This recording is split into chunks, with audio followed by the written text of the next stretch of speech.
Hi, everyone. This is Sam Silverman, Managing Partner of EB5AN. Thank you for taking time to join us on today's webinar presentation. Today, we're going to be discussing the recent lawsuit filed by IIUSA against USCIS and the newly proposed rule to extend the EB5 investor minimum investment or sustainment period from 2 years to 5 years. This is a quick little overview of how we're going to break up the presentation today. First, we'll chat a little bit about EB5AN and the EB5 visa program overall. Then we'll talk about IIUSA, and then we'll talk about the sustainment period, 3 possible outcomes that we believe are possible. And then we'll talk about a couple current TEA EB5 projects. We'll skip over some of this general information about the program. So EB5AN, we're a leading EB5 investment fund manager. We've worked on many projects over the years. We have regional centers that cover the entire continental United States. We're 100% committed to investment transparency. So we're able to provide all of the documents related to an investment, including all of the financial statements. So making sure you have a chance to review all of the information before you make an investment is critical. And so we're very pleased to be able to make all of those documents available to our investors. On our website and YouTube channel, we've got hundreds of articles and videos to help investors through the diligence process. We realize that it's a complicated, sometimes challenging process for investors who aren't used to reviewing U.S. securities offerings, but we've tried to help simplify that can be used to get more details about a particular project. And many of those resources are on our website, EB5 Investments, and also on our YouTube channel as well. As I mentioned earlier, I'm Sam Silverman, one of the 2 managing partners, and joined today with my partner, Mike. And I'll let Mike jump in and share a little bit about his background bio and kind of EB5AN. Perfect. Thanks, Sam, and really appreciate everybody taking some time to join us today. I know this was a bit of a shocking announcement that came last week, so we wanted to get on top of this. So you can see more of our backgrounds on the screen. Both Sam and I worked at the Boston Consulting Group, and after that I was in private equity. He focused more on real estate development. But what our philosophy has been for over the past 10 years is to bring transparency and institutional knowledge to EB5. It's a great program, and we've tried to bring all the best practices from institutional finance into the space. And we're very proud of what we've done in increasing transparency across the entire EB5 process. Great. Thanks, Mike. And Ahmed Khan on our team as well. He will be joining a little bit later in today's presentation. So we'll skip over this for now. And as I mentioned earlier, we're one of the few regional centers that covers the entire country. So that gives us the ability to select high quality rural and urban projects anywhere, wherever that may be, to give us the most compelling investment opportunities for our EB5 investor clients. We've worked with thousands of investors from more than 60 countries. A lot of those investors have come from over the years. And we've been pleased to be recognized by many of the leading publications for some of our projects, process, and high quality opinion posts and information that we've shared on our website and our YouTube channel as well. To start with, Mike, do you want to kind of walk us through this lawsuit and who does it impact and why? Yep. So at the core, there was new policy guidance that was published by USCIS, I believe in October of last year, which changed the standard convention. Up until that point in time, it was always understood that the EB5 investment needed to stay at risk throughout the 2-year conditional green card process. So you get your 526 approved, get the conditional green card, and you could not get a return of the capital until essentially after you file your I-829 petition. That had been changed many years ago. That policy was actually that you needed to keep your investment until the 829 was approved, which can be a very extensive time period. The government did adjust that policy. So when they made the surprise announcement, we believe it was because of the wording in the RIA, the 2-year investment period, it completely changed the way that many people would look at projects. Now, please note that this was a policy guidance given on the website. There was no comment period. There was no input from the industry on how this would impact things. It went away from standard convention. So that policy change would only impact those new post-RIA investors. Everybody that filed pre-RIA, so before March of 2022, back at the $500,000 or $900,000 level, you're not going to be impacted at all by this policy change or rule change. You're still playing under the old rules, which is the 2-year conditional period needs to be met before you can get your money back.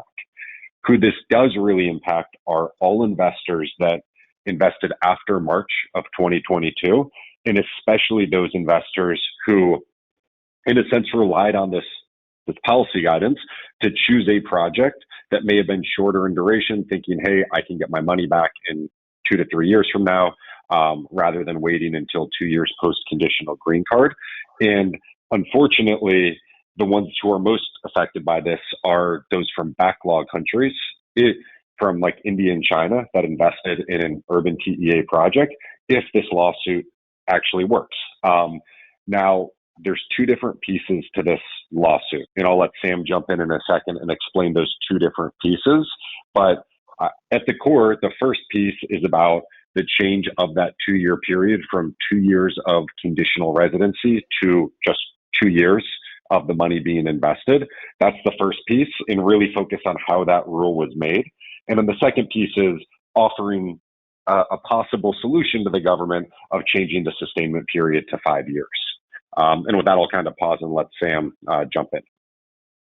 Yep, thanks, Mike. I think before we dig into even more detail on this, Ahmed's joined us, so I just want to go back, and Ahmed, do you want to jump in, introduce yourself, and share a little bit about your background, bio, experience, and then we'll jump back to the main slides.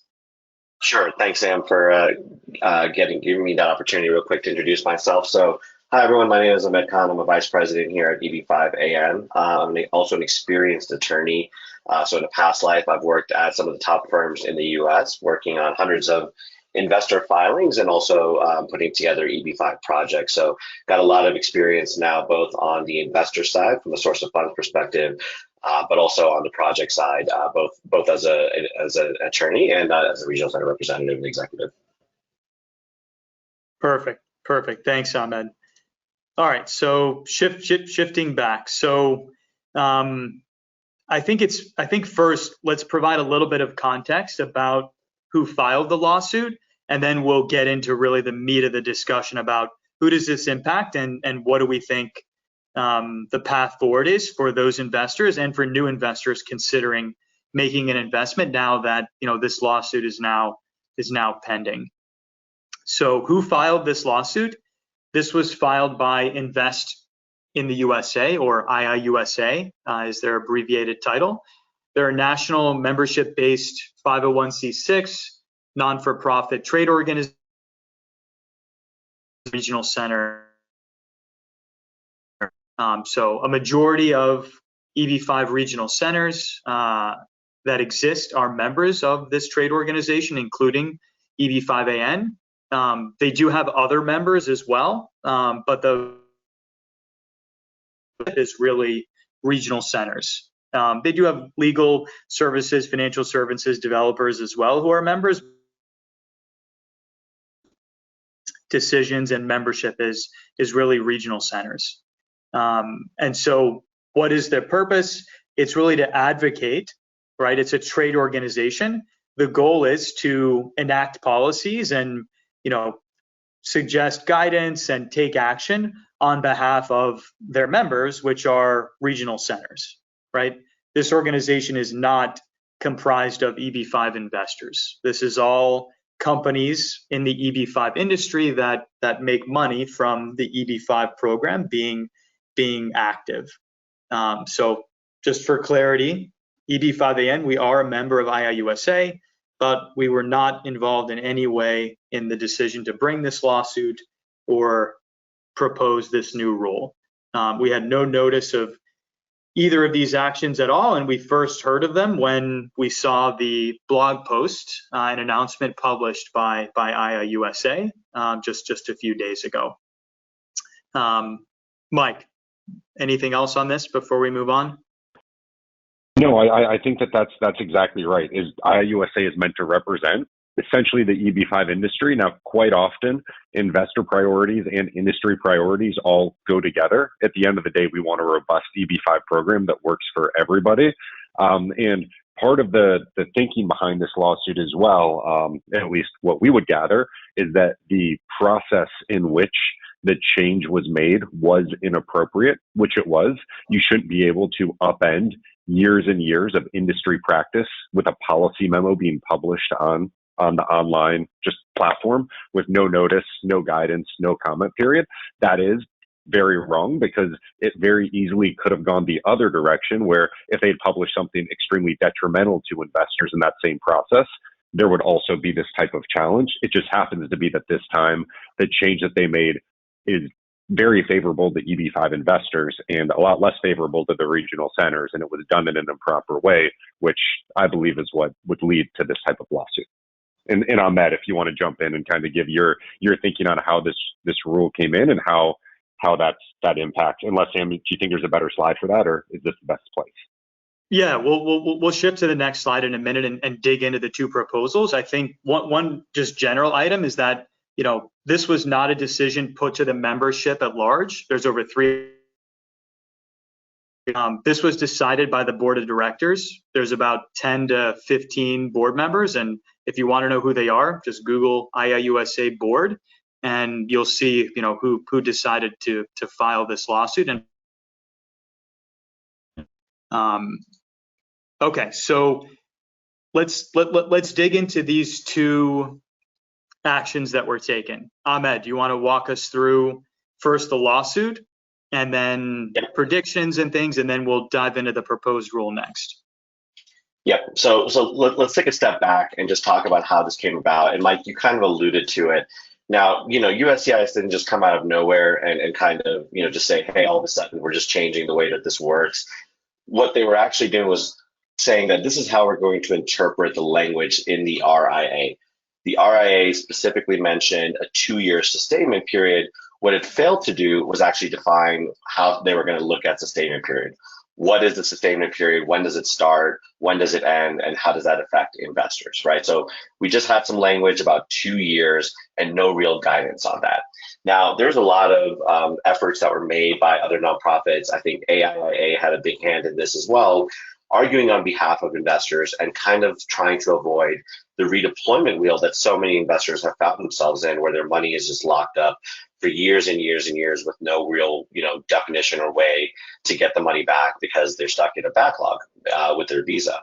And so, USCIS kind of heard those clamors within the industry. They looked at the language of the RIA, and they decided ultimately that the way that they were going to adjudicate new petitions was to just look at it as a 2-year period from the time the money is actually invested and provided to the JCE, right? What that effectively did was create a much shorter timeline where money had to be locked in, and really avoided the redeployment cycle that a lot of investors were finding themselves in. Now, this was good news for 2 reasons, right? One, obviously, people who were really worried about redeployment due to an impending backlog didn't have to worry about that as much anymore. And a kind of ancillary effect that we've really seen over the last few months since this policy change came out is, okay, now we can even have a project with a shorter investment period overall and return the money much sooner.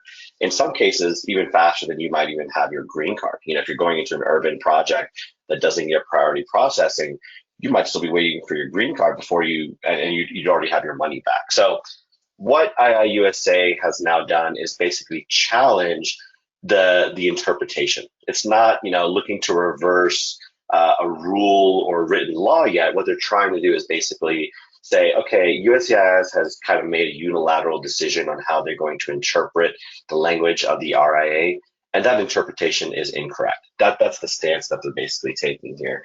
And to basically enact policy like that, USCIS should have undergone the appropriate notice and comment period that they should follow for any rule. And that's kind of the basis of the lawsuit that was just filed last Friday. So you see on this slide here, there's kind of two different things at play, right? And unfortunately, the timing of these two things is what's really going to make a big difference to investors who are looking to invest. The first thing that has to happen is, okay, will IIUSA be able to overturn USCIS's interpretation of how the sustainment period would work, right? And this takes months to accomplish, but let's say in the next 6 to 12 months, they actually do accomplish that. What happens then? With just that step being taken, investors are now kind of going back to the original definition, which is that you have to keep your money sustained through your 2-year temporary conditional permanent residency period, right? And that could mean that if you're in a project, let's say, when an urban one, maybe there's a lot of filings, you kind of come in at the end of that line, you're now retrogressed for a couple of years, that pushes your repayment out an additional 2 years. And if you went into a shorter term project or a project repays early, you're now at real risk of redeployment because of the way that the prior rules work now being basically re-implemented. Okay, so that's kind of the first effect and the immediate effect that we would expect, and maybe later this year, if IIUSA were to win this lawsuit, is we're going to go revert back to the old rules. The second thing that IIUSA has kind of alluded to and is going to be working towards is proposing a new rule, and this would basically fix the sustainment period at 5 years, right? And we could talk a little bit about what the justification for the 5 years is, but ultimately, this again would take several months to be enacted.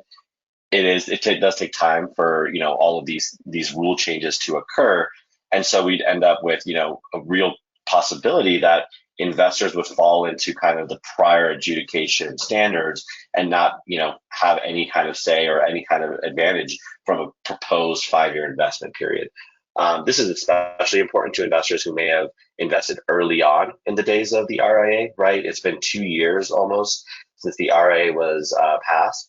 And those investors have already been pending for 2 years. If they went into a project that was expected to pay back in 5 years, but because of immigration reasons, they won't have completed their conditional residency at that point, there's a real possibility if this rule isn't enacted fast enough that they may have to be redeployed. And so the gap between these two steps is ultimately what's giving, from my conversations with investors over the last few days, a lot of pause, right? It's creating a lot of uncertainty, and they're just playing around with the different variables and different outcomes that can happen, especially if one of these changes goes through, but the second one does not. What happens then? Am I just going to be at risk of redeployment as we get closer and closer to a backlog? And I think that's really what's at the forefront of a lot of investors' thoughts right now. Yep. Thanks, Ahmed. I think, and we're going to get into this a little bit more in some of the future slides, but just taking the conservative approach, for investors who really want to, do what they can to avoid a potential redeployment situation, no matter which of these, 3 outcomes happens, it's going to be a 5-year term project that's rural, right? Because that will give you the ability to get the green card as quickly as you can. And so if you revert back to the old policy, it's really just a 1-year difference. So it takes about 12 months, we're seeing, for investors in rural projects to get approved. 2-year temporary green card period, eligible for repayment after year 3. And so if you get repaid in year 4, year 5, no issue there.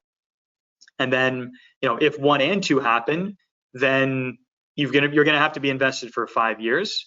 So, is at least going to use your money for at least 5 years, right? So that's kind of the most conservative approach to, defend against potentially having to face a redeployment situation. And we'll get into some more of the details of, who's benefiting from this and who's going to be harmed. Mike, anything else before we move to the next one? Nope, I think let's move on. Okay. Mike, do you want to walk us through this? Yep, and this is where we already kind of spoke about a lot of this. So this is the context of how the rule came to be, or the policy and interpretation came to be, and generally why we don't think that it may have been the proper process for that interpretation to come out. So I would say the most important thing is like who will benefit and who will be harmed. So who will benefit? Well, first, if there's clarity, everybody benefits. Everyone wants to know what the rules are that we have to play by. But if it ends up being a 5-year period, 5-year sustainment period, and the new rule, let's say both parts happen, then investors know for sure they have to be invested for 5 years. Regional centers obviously benefit and developers benefit because they get the use of low cost capital for longer and they won't be competing against shorter duration projects. But I would say that when there's clarity, everybody essentially wins because at least you know what's going on. Now, where I think the biggest harm comes, and this is where it's an unintended consequence of this lawsuit, is for those investors that invested post RIA, especially the ones that invested over, let's say, the last 6 to 9 months in an urban TEA from China and India. We recently did a webinar where we looked at the data that AIIA was able to get out of the government, and our estimates are we could easily already beat a 5-year backlog for Indian and Chinese urban TEA investors, likely longer. Tons of other factors come into play, but those would be the investors that if the first part of the lawsuit is affirmed and the second is not, and it goes back to the old policy of you need to hold your money invested until you have your conditional green card for 2 years, those investors are going to go from, hey, I thought I chose an urban deal that would pay me back in 3 or 4 years. Now I'm actually going to be stuck for 8, 9, 10 years, potentially, in a redeployment loop, which is what everybody is trying to avoid, and what IIUSA is also trying to avoid with the new proposed 5-year sustainment period, is to avoid that redeployment loop. So I'd say that at least from my perspective, those are the individuals who are absolutely going to be the most harmed by this. Now, if you're, let's say, Canadian and you invested in a project like our Boynton Beach project, where we are expecting to get investors repaid in about 3.5 years, maybe they haven't completed the whole process in terms of getting the green card and waiting the 2-year sustainment, and there is a year of redeployment or 1 to 2 years that's needed. Obviously not a great outcome, but it's not exactly what they thought was going to happen, but at least it's not an endless redeployment loop that could happen in a backlog. So I would say that is our focus, is who's the most kind of at risk, no matter what these outcomes look like, 1, 2, or 3, like with the uncertainty there is. And that's why, as Sam was mentioning, we think it's really important to get good quality advice from your immigration attorney and think through the different implications here and what this leads to. And to me, it does lead to, you definitely want to choose a deal that you're not going to be backlogged in. So for most of the world, urban TEAs are fine. For Indian and Chinese, rural, to me, really does seem like the only answer, not only to get the green card, but what we were hearing over the last, let's say, 3 months, is we had many investors that were interested in our Boynton Beach project who were Indian or Chinese investors already in the US, who said, hey, do you know what? I can file today, adjust status, get my work authorization, and even if it takes me a couple extra years to get the green card, it's not a big deal because at least I'll have my money back quickly. And we've always cautioned people, yes, that's the way it is today. It's very possible there's a challenge, so keep that in mind. But yeah, I'd say that's at least how I see it, of who's benefiting and who is the most harmed based on this lawsuit and depending on what happens with it. Yeah, Yep. and Go ahead, Ahmed. Mike, I'll just add to that a little bit. I think what's lost in this sometimes is a lot of regional centers, including ourselves, made a really good faith effort to say, hey, this is we're trending in a really great direction right now in EB5. USCIS has come out, given us policy guidance that looks to really benefit investors and regional centers as a whole. We can get more creative. We can look at different deals that we wouldn't have been able to look at before. And all of a sudden now that's getting thrown to the wayside. And those same regional centers that had in good faith kind of created options for investors and given them more diversity to look at instead of the rote, 7, 8 year deals that we sometimes see.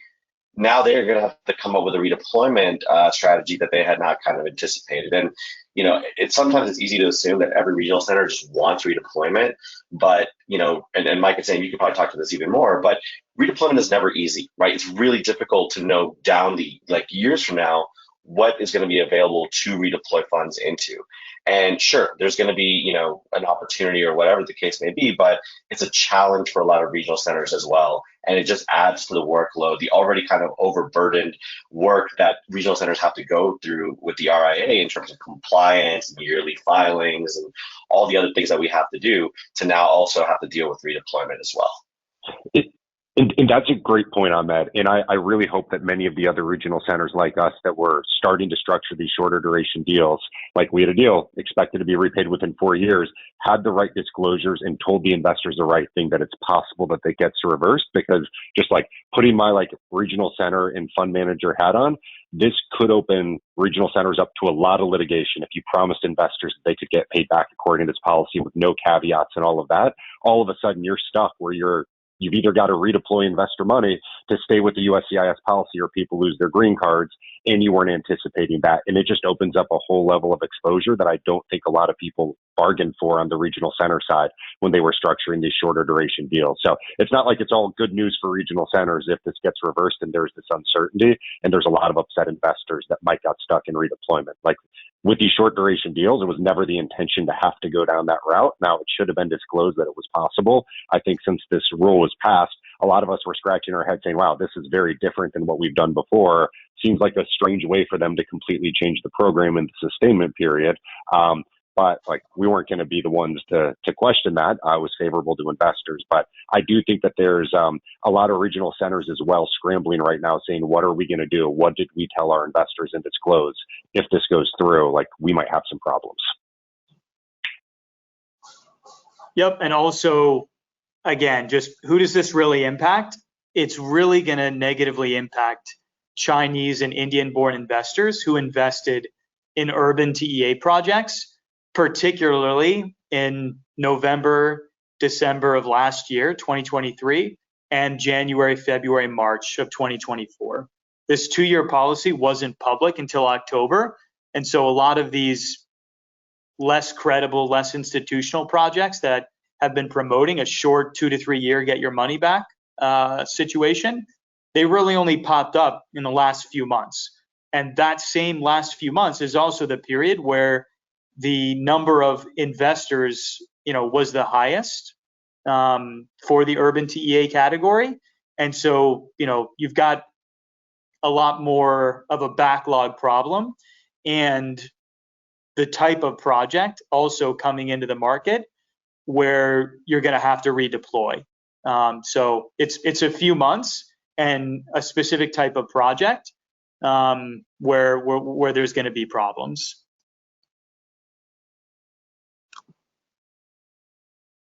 All right, so Ahmed, let's kind of use a framework here and break down these different options of the different outcomes that could happen here. Yep. Okay. So let's kind of start with, the different kind of sustainment period definitions and which ones, are likely and kind of what we're expecting to happen, right? So the original sustainment period definition, let's start with that, right? So if you were an investor prior to October 2023, so just a few months ago, your understanding of the program was, okay, I put my money in, okay, I filed for my green card, and then maybe it takes me 2 years, maybe it takes me 3 years to get my green card. Once I've got my green card, I've got to wait an additional 2 years. I file my I-829, and that's also the date, once you've completed that 2-year conditional residency, that you can now get your money back, right? So it was kind of a lengthy process, and it added that extra variable of, if there's a backlog, if you're from one of the countries that historically has backlogs in this category, even a year or two could create a situation where you might be at risk for redeployment. And we've seen this, because this is what happened to hundreds of investors prior to the RIA. And one of the things that, the industry was trying to kind of fix and get better at, because it led to cyclical redeployed money where, investors were not getting green cards for, 5, 6, 7 years, and money just had to be redeployed over and over again to maintain compliance with immigration rules. what happened was, then we had the October 2023 USCIS definition sustainment, right? And what that did was it didn't affect prior, like investors who filed prior to the RIA, but it did affect investors who were after the RIA, new investors coming in after October 2023 filing, and even those who had filed previously since the RIA had been passed. They could now expect, okay, as long as my money is in the project for at least 2 years, and that means with the job creating entity being used actively on project expenditures, that now, as long as those 2 years were completed, they could receive their money back. It was no longer tied to their immigration timeline. So it took away that big fear of, okay, I'm backlogged. That's going to mean I can't get my money back for a longer period. And as a result, it incentivized a lot of people because they said, okay, my money is now going into this project for a fixed period. Didn't necessarily mean they're going into a 3 or 4 year project. It just meant that they didn't have to worry about redeployment for a long period of time. And redeployment ultimately, in the EB-5 context, investors have a lot less control. So this was them taking control. They said, okay, I've got an opportunity to put my money into a project. It might still be a 6-7 year project. That's okay. At least I know that's as long as it's going to take and I'll get my money back, right? So that was kind of what we were operating under for the last 6 months. And now with this challenge, the new sustainment period that's been proposed would basically be a 5-year flat at-risk investment. So it's very similar in terms of mechanics to how the October 2023 sustainment period was kind of defined, in the sense that your 5-year period starts as soon as the JCE starts using the money, the job creating entity starts using the money. But instead of a 2-year hold, it now becomes a 5-year hold. So this would, fix some problems, again, where, you could go into a 5+ year project and kind of understand that, okay, I'm good and it's not going to get redeployed.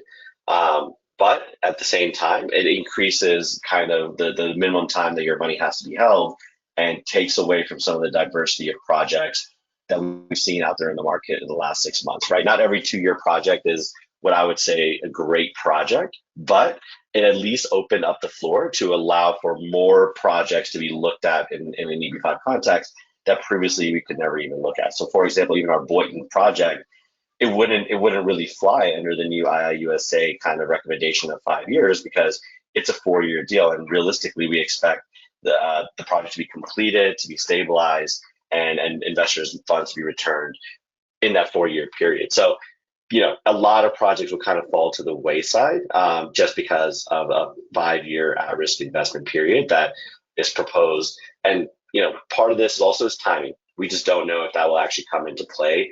We've seen kind of, how long the government can take to enact certain rules and policies. And yeah, the future unknown part of this is, I think, what's giving a lot of people a second thought is, we thought we had some clarity, and we thought we had some things set in stone.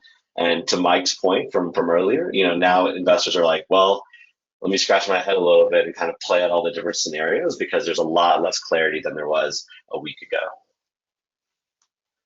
Yep, and I think just big picture, looking at the 2 green boxes here, the pre-RIA investors, this is set at number 1, right? This is only impacting investors who invested after March of 2022. So if you invested before March of 22, you're on number 1, and there's no doubt, right? Your sustainment period is the 2-year conditional residency period. There's not going to be any change. But if you invested after March of 2022, then the current policy sitting here today is number 2, right? Post RIA, yes, the second green box there, but that may change, right? And it may become number 1 or number 3, or it may stay at number 2, right? That's kind of that's the unknown. And this new lawsuit and proposed rule are basically, lawsuit, basically, if lawsuit wins, it reverts to 1.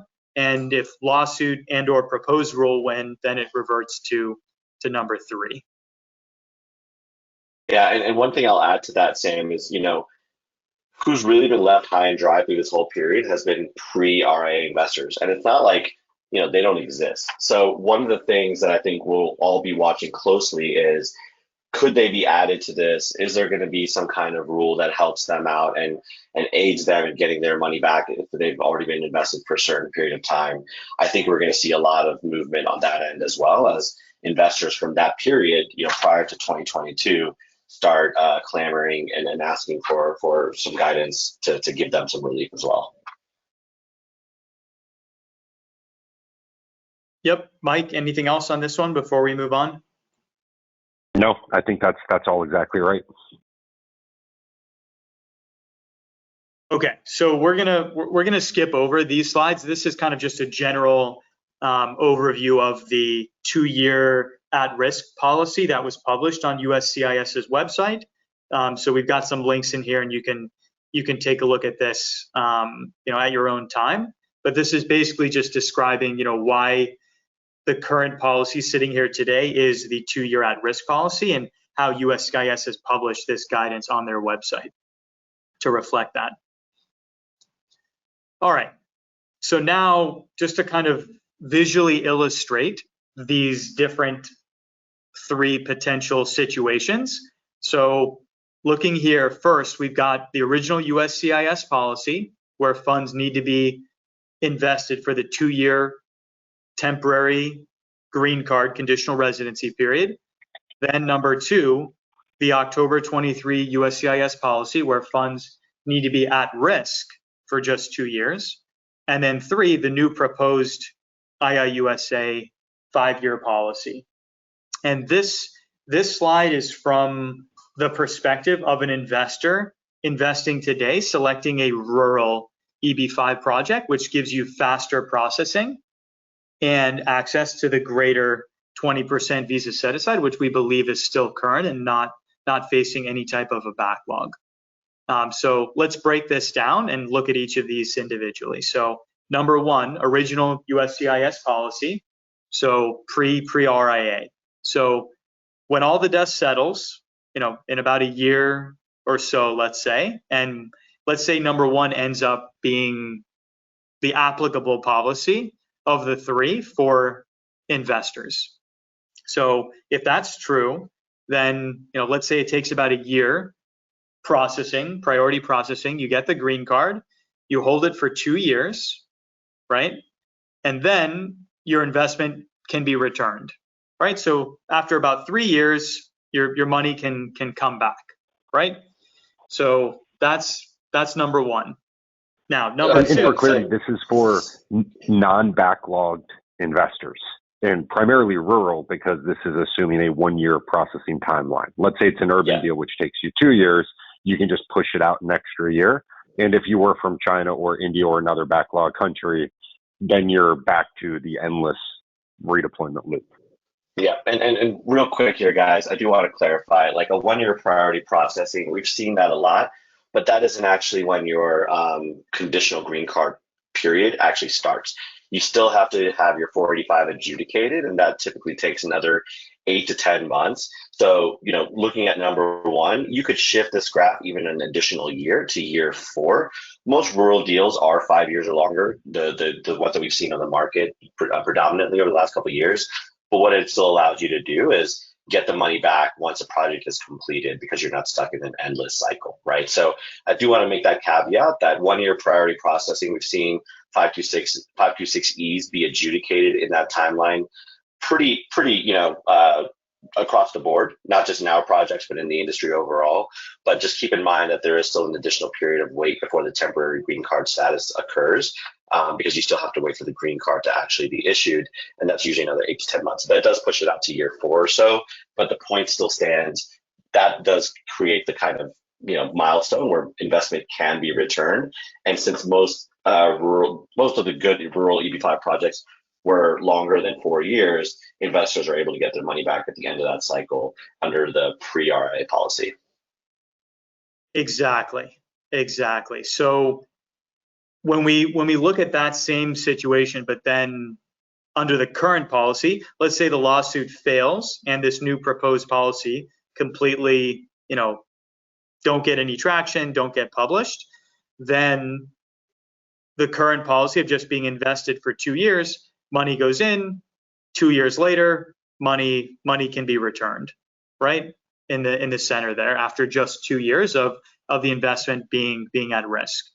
And then number 3, the proposed 5-year policy, similar to number 2, but now instead of after 2 years and also having no link at all to obtaining the green card or holding it for any period of time, after 5 years, the investment can be returned, right? So to avoid redeployment in 1 or 2 projects, however many are needed to keep you at risk, you want to make sure that you pick a project where, and we've got this on the bottom of the slide here, project loan term, where the loan term is at least as long as whichever of these 3 policies ends up being the one that wins the race, right? So number 3, you can see, okay, 5-year loan term, 5-year risk period, those match up.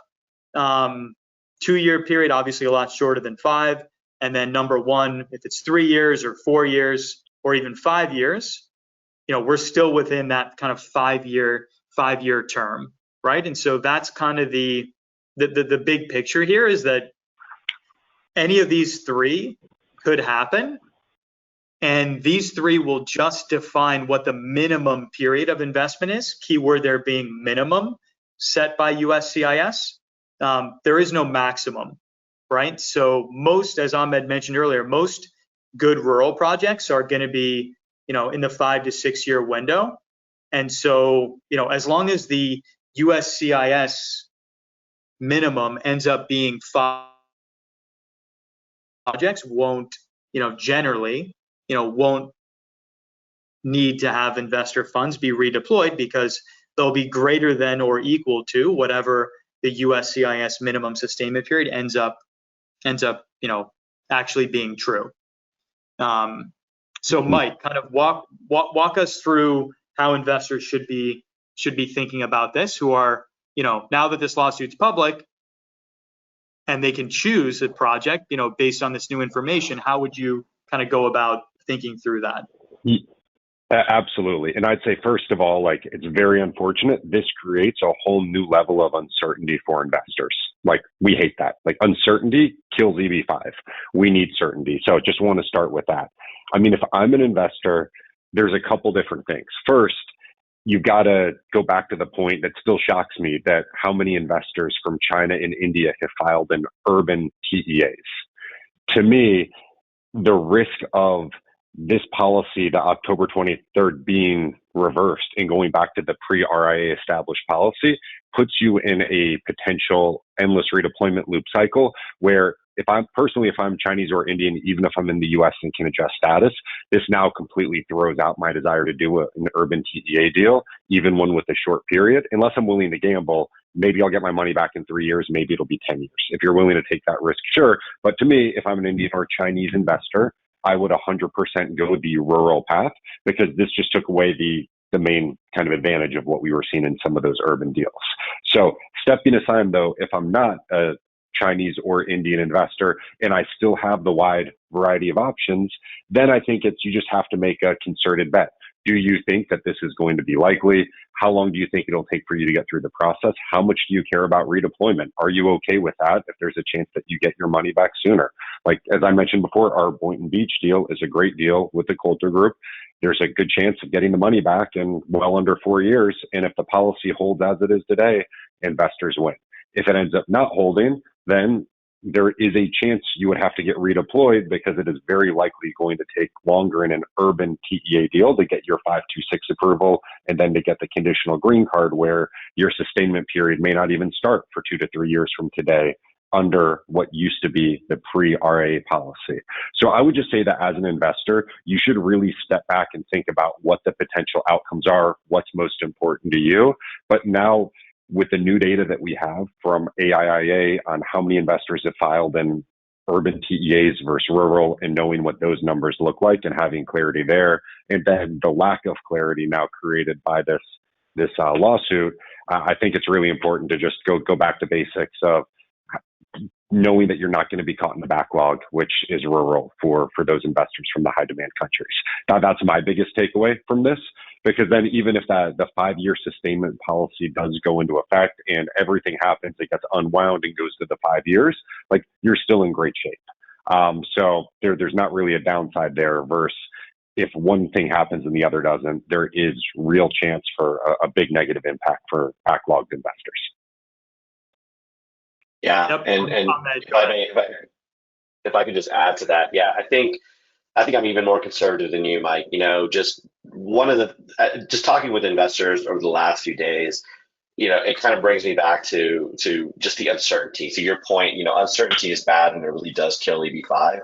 And if you're an investor who's considering an EB5 project right now, you really have got two key variables that you have to worry about, right? One is a backlog, and it's coming, even for rural, looking at the data, we do feel like at some point later on this year or maybe next year, there's a real possibility that rural will be impacted as well because so many people are kind of rushing to file their applications.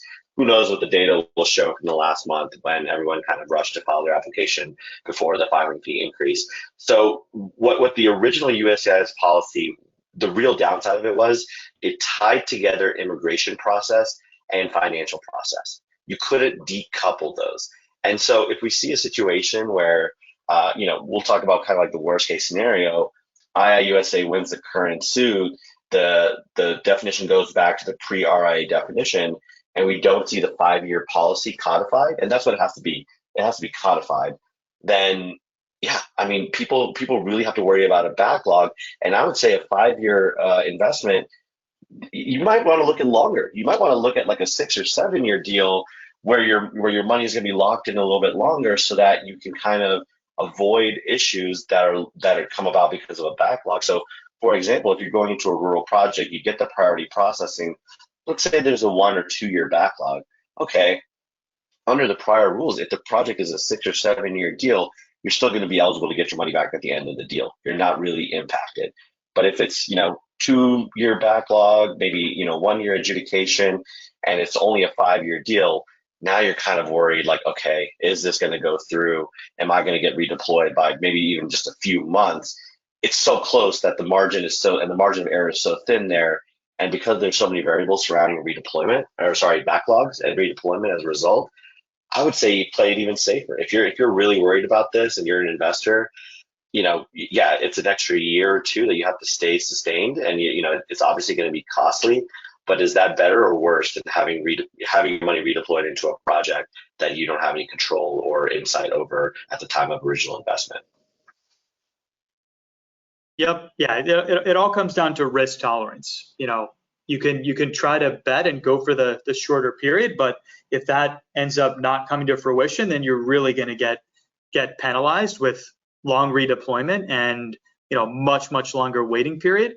Whereas if you play it conservative, the range of potential outcomes is a lot more predictable and less risky, right? So it really does come down to just risk tolerance once you really understand the different variables and factor in your personal situation, right? It's going to be a much different analysis for a Canadian investor, let's say someone living in Canada who was born in Canada, versus an Indian investor in India, versus a German investor, from Germany, right? So it's where you are, can you adjust, likelihood of backlog. There's a lot of different factors that go in before we even get to this.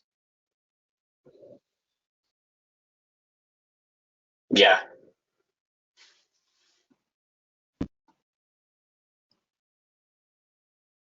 All right.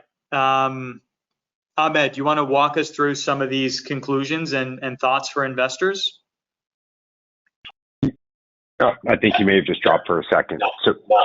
You're back. Okay. Yep. Yeah. And I think, Sam, you kind of hit the nail on the head with the word predictability. I think all investors in EB5, look, it's an expensive process, and it always was supposed to be. You have to give something up to get something, and being able to, shortchange that 50-year line for EB2, EB3 Indian investors, being able to move to the US from a country where you're not looking for employer sponsorship.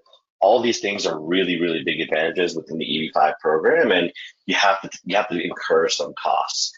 But it's where the costs are not predictable that investors get really, I think, disparaged and just have a bad taste in their mouth with EB5. So predictability is kind of the key here. I think, to your point, Sam, that you just mentioned, you really got to talk to your immigration attorney. You really want to talk to the regional center that you're trying to work with and understand, what your nationality means for this entire process.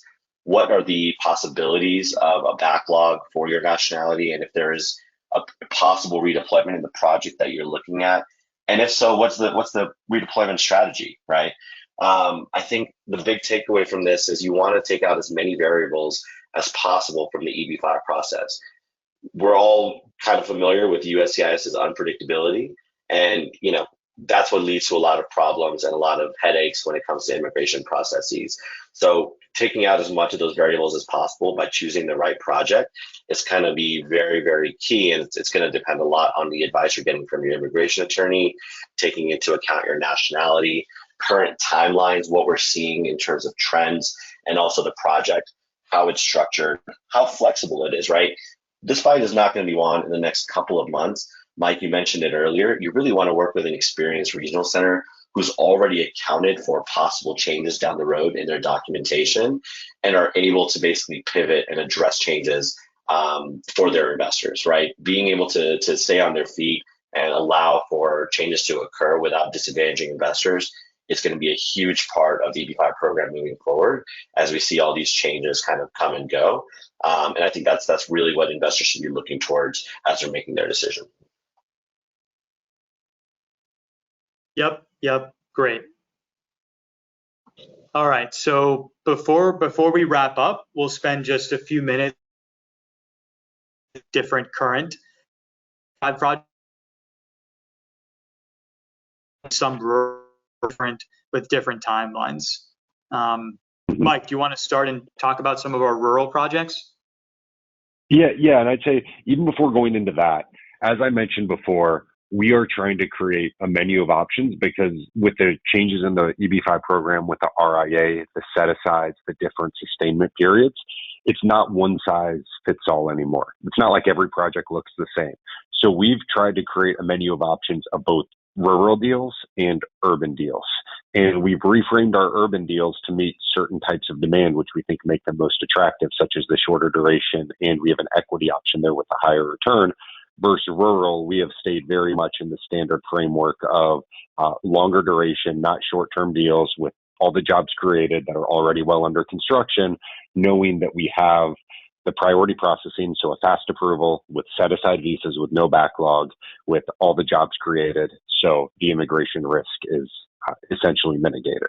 So that's our philosophy in how we've structured our different deals and why we do have several deals at once when many groups will only have one deal, maybe two at a time. It's just a different philosophy that we have. So the three rural deals that we have currently, they all are very similar in a lot of ways in terms of the deals are fully capitalized. They don't need EB-5. They're already well under construction with jobs created. And you can go and visit them and see the construction progress. So our most popular deal has been the Twin Lakes, Georgia project. If you're on this webinar, I'm sure you probably already know some information from us on this deal. It's being built by the Coulter Group, a partner that we've worked with over the past 10 years on more than a dozen deals. They've done over $20 billion of development, and this project itself is a 1,300 single-family home neighborhood with over 400 of the homes already built and delivered, over 600 of the homes sold. So it's an ongoing, very established project with lots of just kind of other benefits to it. And we're happy to discuss that more. The other two rural deals that we have fall into more of that luxury ski resort style angle of finding rural areas that are for more of that affluent buyer. The Kindred Resort at Keystone is a project, a hotel and condo project right at the base of the main gondola of one of the most popular ski resorts in the country, the Keystone Ski Resort, very close to Denver. And then the Wahali project is a large master plan neighborhood right outside of Park City, another top ski destination. And this is anchored around a world-class golf course, along with many for-sale homes in townhomes. So those are the three rural deals. All of them are 5-year loan duration deals with rural priority processing.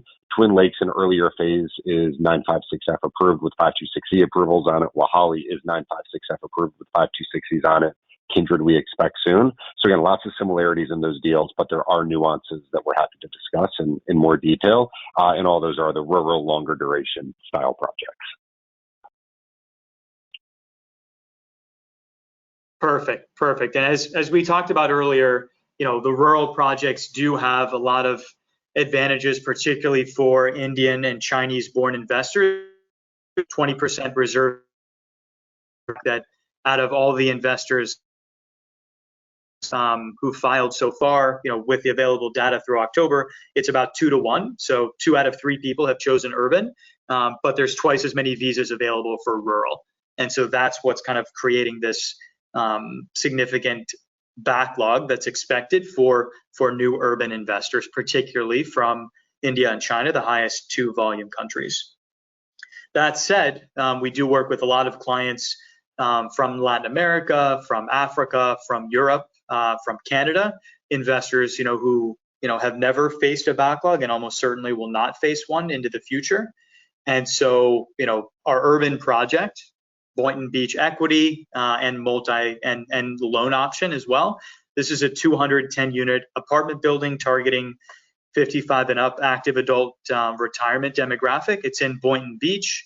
As many of you know, South Florida is often jokingly referred to as God's waiting room.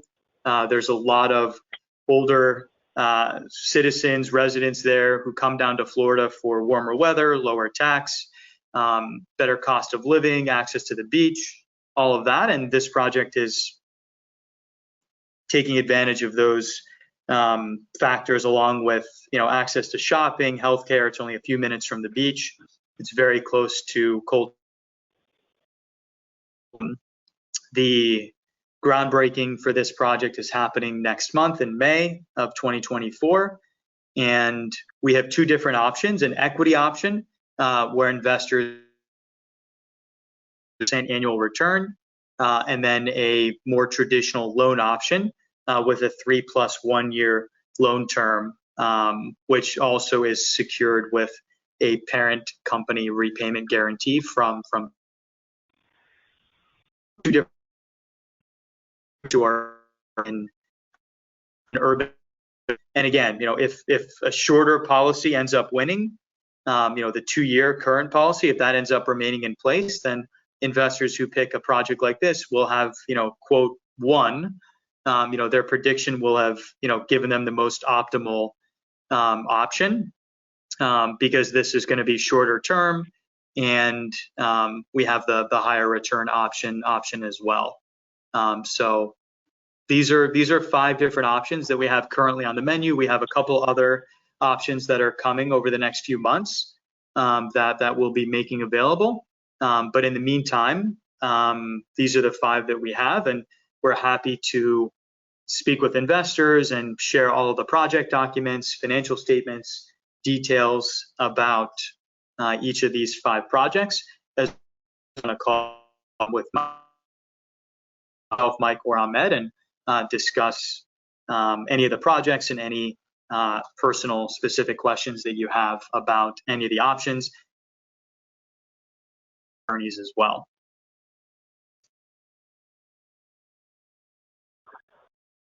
And with that kind of concludes the formal remarks for today's webinar. I'll let Ahmed jump in and just kind of share some concluding thoughts about this proposed rule and this lawsuit, and just kind of how EB5AN is approaching this a little bit differently from some of the other EB5 regional centers out there. Yep. Thanks, Sam. And yeah, I think, the big takeaway from today's webinar and just the events of the last week are, now more than ever, investors have to be really wary and play out all the different scenarios that they're putting themselves into with an EB5 investment. It doesn't mean that, they should just stop looking at EB5 as an option for them. It just means that they need to talk to their attorneys. They need to really understand the implications of their nationality and what the alternatives might be if they're not going to do EB5. They need to talk to their regional center. They need to, we've done webinars in the past about getting written responses from regional centers, principals about questions that investors have. I think that becomes even more relevant now, right? Ask your regional center, hey, what do you think of this lawsuit? where do you kind of stand, and what are your plans, and in all the three different scenarios that we've kind of laid out on today's webinar, what happens to my money in all three of these scenarios? And regional centers should be able to respond to you. They should be able to give you a roadmap and a game plan for how your funds are going to be used, both on the initial project that you're investing into, and if necessary, what a redeployment event would look like or could look like. So yeah, I just think that the big takeaway from today and the last week is we're going to see a lot of changes in the coming months. We're going to see a little bit of uncertainty over the next few months. Now more than ever is a good time to lean on regional centers that are very transparent and are forthcoming, and clearly have an incentive to provide investors with options that are diverse and speak to different priorities. No two investors are the same. And also to speak with your immigration attorneys, really understand the metrics of the data that comes out and how many filings are at play and what the visa bulletin is going to look like over the next several months, and just be prepared for all the different scenarios that could occur as a result. So yeah, other than that, we're always available. Mike, Sam, and I still take calls from investors just starting out in the process and just wanting to learn more, and we're happy to do that. So please use the QR code to reach out to us, and go to our website, and we'd be happy to answer questions, provide guidance, and give you some answers. Yep, go ahead, Mike. Yeah, and I'd say I think that hopefully this was a really helpful kind of analysis on the potential what ifs based on this lawsuit. And yeah, just overall, we're not afraid to speak our minds. We focus on transparency. We want everyone to have as accurate of information as possible, and we're willing to make predictions and just say what's actually on our minds and be transparent. So not everyone in the industry likes us because of that, and it's understandable, but we like to make sure that investors have access to all of the information as quickly as possible. And we will make a video recording of this webinar available in the next couple of days on our YouTube channel. And if anyone wants to get a copy of the slides, please reach out to us. We're happy to provide that as well. And yeah, thank you again for taking the time to watch this, and we appreciate it. Thanks, everyone.